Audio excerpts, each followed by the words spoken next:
Hello दोस्तों, स्वागत है आपका अपने यूट्यूब चैनल पे। आज हम उत्तराखंड के कुछ महत्वपूर्ण प्रश्नों को हल करेंगे जो उत्तराखंड में पूछे जाते हैं, जो बार बार रिपीट होते हैं, जो एग्ज़ाम में आपकी बहुत हेल्प करेंगे यदि आप इसको अच्छे से देख कर जाते हैं और आप इन्हें देखते हैं तो एग्ज़ाम में यदि ये पूछे जाते हैं, यदि कोई प्रश्न फंसता है इसमें से तो आपके लिए बहुत सहायता देगा। चलिए, आज का हमारा पहला प्रश्न है, मसूरी का पुराना नाम क्या है? मसूरी का पुराना नाम लाडौर है। लाडौर बाजार पूछी जाती है, कहाँ पर है? मसूरी में है। चंपासर हिमनद कहाँ पर है? उत्तराखंड में है। पूछिए गया था एक बार प्रश्न ये, इसलिए मैंने इसमें बनाया है ये पूछा गया था एक बार।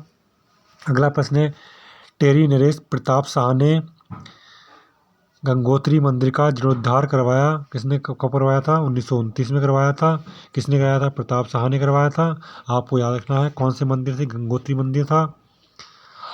प्रश्न है, कुमाऊं रेजिमेंट की सबसे पुरानी बटालियन कौन सी है? तो सबसे पुरानी बटालियन कौन सी है? कुमाऊं 4 रेजिमेंट।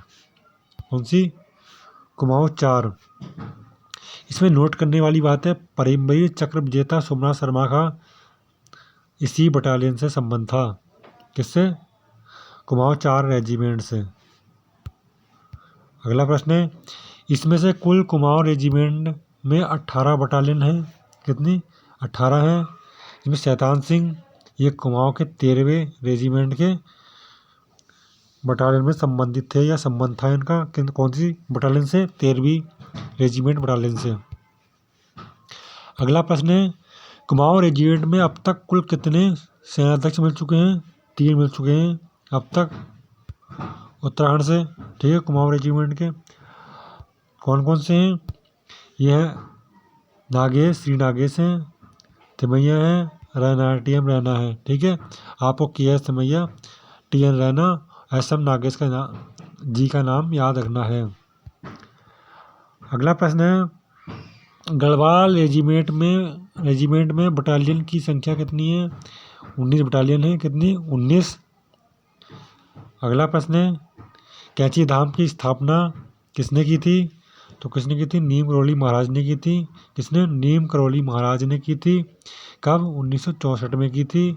कहाँ पर है ये नीम करोली महाराज? कैंची धाम कहाँ पड़ता है हमारा? कैंची धाम नैनीताल में पड़ता है, ये नैनीताल डिस्ट्रिक्ट में। अगला प्रश्न है, इसी में ही इनकी भक्ति का फैलाव क्या है? एप्पल संस्थापक जॉन स्टिम्स। ठीक है, इनकी शक्ति का फैलाव एप्पल संस्थापक और जॉन स्टिम्स। ठीक है, ये सब हैं कौन? इनके शिष्य जो आते हैं। अगला प्रश्न है, इसी में ही कैलाश मानसरोवर यात्रा की शुरुआत कहाँ से होती है? दिल्ली से होती है। आपको याद रखना, दिल्ली कितनी किलोमीटर की है ये? 864 किलोमीटर की यात्रा होती है ये। स्वतंत्र भारत में कैलाश मानसरोवर यात्रा की शुरुआत कब हुई थी? 1981 में हुई थी। कैलाश मानसरोवर की यात्रा के दौरान जहाँ कई यात्री भूस्खलन के शिकार हो गए थे, कौन सा था? मालपा था, जो 1998 में हुआ था। मालपा भूस्खलन कब हुआ था? 1998 में हुआ था। बहुत इंपॉर्टेंट प्रश्न है, पूछ लिया था। अगला प्रश्न है, कैलाश मानसरोवर यात्रा के दौरान भारत का अंतिम बिंदु कौन सा है? नावी है। भारत का अंतिम बिंदु कौन है? नावी। गुरु नानक ने नानकमत्ता में प्रवेश किया कब किया था? 1529 में किया था। गुरु नानक जी ने 1529 में किया था। अगला प्रश्न इसी में है, गुरु गोविंद से प्रभावित होकर किसने नानकमत्ता स्रोत में गुरु हरि हेतु जमीन दान दी थी?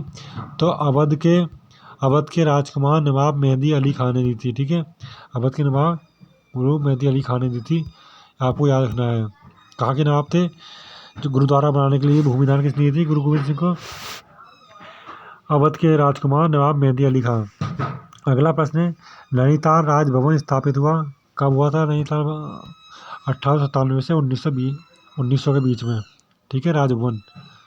अगला प्रश्न है, रॉक गार्डन उत्तराखंड में स्थित है, कहाँ पर? नैनीताल में। अगला इसी में ये, बद्रीनाथ पुजारी मूलतः कहाँ के रहने वाले होते हैं? केरल के। इन्हें रावल पुजारी कहते हैं। रावल कौन से होते हैं? केरल के होते हैं, रावल पुजारी होते हैं। रावल पुजारियों की मदद के लिए स्थानीय पुजारियों की नियुक्ति किस शासक ने की थी? अजय पाल ने की थी, बहुत इंपॉर्टेंट प्रश्न है, अजय पाल ने की थी, आपको याद रखना है।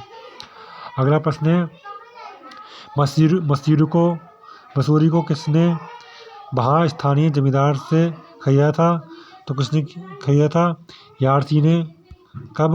1811 में, 1811 में खरीदा था, आपको याद रखना है। अगला प्रश्न है 1812 में इसने ईस्ट इंडिया कंपनी की जमीन क्या की थी? बेच दी थी। इसने क्या कहा था? 1812 में ईस्ट इंडिया जमीन को बेच दिया था। जो खरीदी थी ज़मीन उसको ईस्ट इंडिया कंपनी को हवाले कर दिया था या बेच दिया था। ठीक है, किसने? यार्सी ने। अगला प्रश्न है सीमा जी, मोराराम प्रारंभिक, यहाँ से देखते हैं, मोराराम प्रारंभ में किस संप्रदाय से संबंधित था इनका? तो मोराराम का किससे संबंध था? गोरखा पंथ से। कौन सा? गोरखा पंथ या गोरख पंथ? ठीक है, गोरख पंथ से संबंधित है। बाद में इन्होंने कौन सा पंथ चलाया? मनमंत पंथ चलाया था बाद में, आपको याद रखना है। पहले क्या थे? गोरख पंथ थे। ठीक है, किस परमार शासक ने मोराराम को संबंधित किया या प्रोत्साहित किया था? जयग्रत शाह ने प्रोत्साहित किया था किसे? मोराराम को। जयग्रत शाह ने मोराराम को 60 गाँव की जागीरें 5 रुपये महीना वेतन देना शुरू किया था। इसने? जयग्रत शाह ने। रोहिला चित्रकारों ने कब से पवार शासकों के यहाँ शरण ली थी? 1774 में ली थी। ठीक है, आपको याद रखना है। अल्पणा एवं यापण का प्रारंभिक काल माना जाता है किसके काल से? चंद्रकाल शासन काल से माना जाता है, याद रखना है आपको। चावल में आटे के घोल को मिलाकर क्या बनता है? विश्वार कहलाते हैं, चावल और आटा के बनते हैं। केदार मंदिर की ऊंचाई कितनी है समुद्र तल से? कितनी है आपको बताना है, कितनी है आप बताना इसका, कितनी ऊंचाई है केदारनाथ मंदिर की ऊंचाई? सबसे ऊंचाई पर सबसे ज़्यादा मंदिर कौन सा है? कौन सा मंदिर है ऊंचाई में सबसे ज़्यादा? तुंगनाथ मंदिर है, तुंगनाथ मंदिर है। और केदारनाथ की कितनी है? 3584 या 3500 कहेंगे, 81 मिलेगा आपको। इसकी ऊंचाई है केदारनाथ मंदिर की ऊंचाई। केदारनाथ मंदिर कहाँ पड़ता है?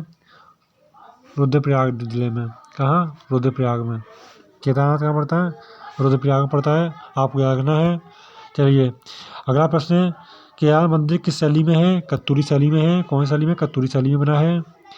पंच केदारों में से किस केदार में पूजा स्थानीय पुजारी करते हैं? तुंगनाथ मंदिर में करते हैं स्थानीय पुजारी। बाकी कहाँ से आते हैं? केरल के होते हैं, दक्षिण भारत के होते हैं, केरल या दक्षिण भारत के। अगला प्रश्न है, कैलाश पर्वत को हेमकूट कहा जाता है, महाभारत में कहते हैं। इसमें महाभारत में कहते हैं कैलाश पर्वत को हेमकूट। अगला प्रश्न है हमारा,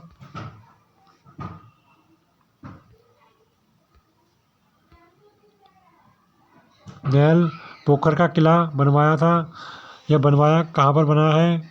नेल पोखर किला अल्मोड़ा में बना है। कहाँ? अल्मोड़ा में, आपको याद रखना है। कुमाऊं का धृतराष्ट्र क्या कौन कहता था? शक्ति गोसाई कहलाते थे। कुमाऊं में मापन प्रणाली मुट्ठी की शुरुआत किसने की थी? चंद राजाओं ने की थी। किसने? चंद राजाओं ने। जिसमें किसने की थी? चंद राजाओं ने की थी। और लक्ष्मी चंद ने मुख्य रूप से किसने की थी? लक्ष्मी चंद ने। लक्ष्मी चंद ने की थी, तो इन्हीं के बारे में बताया गया है। कितने पुत्र थे? 21 पुत्र थे। किनके? लक्ष्मी चंद के।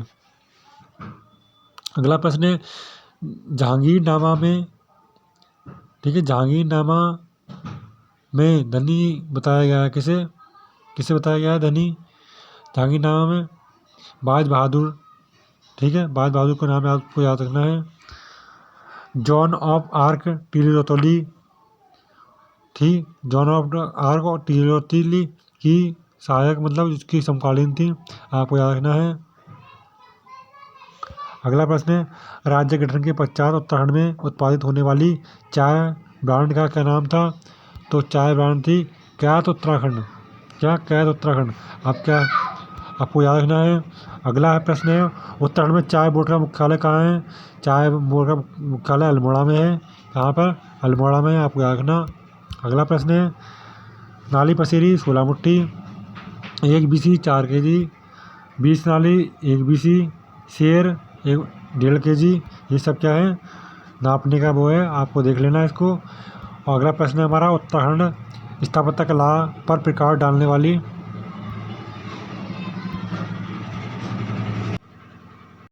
कौन सी है पुस्तक? वास्तु शिरोमणि है, शंकराचार्य द्वारा रचित है। किसके द्वारा? शंकराचार्य द्वारा रचित पुस्तक है ये। कौन सी? वास्तु शिरोमणि। आपको याद रखना है। अगला प्रश्न नहीं है, क्योंकि इसमें किसका उल्लेख मिलता है? इसमें राजा श्याम शाह का उल्लेख मिलता है, जो शंकराचार्य द्वारा रचित है वास्तु शिरोमणि में। ठीक है, राजा श्याम शाह के समकालीन कौन थे? जो ये शंकराचार्य थे, राजा श्याम शाह के समकालीन बताए गए हैं। कैसे लगे ये प्रश्न? यदि आपको ये प्रश्न अच्छे लगे हो तो वीडियो को लाइक करें, शेयर करें और चैनल को सब्सक्राइब करें। जय हिंद।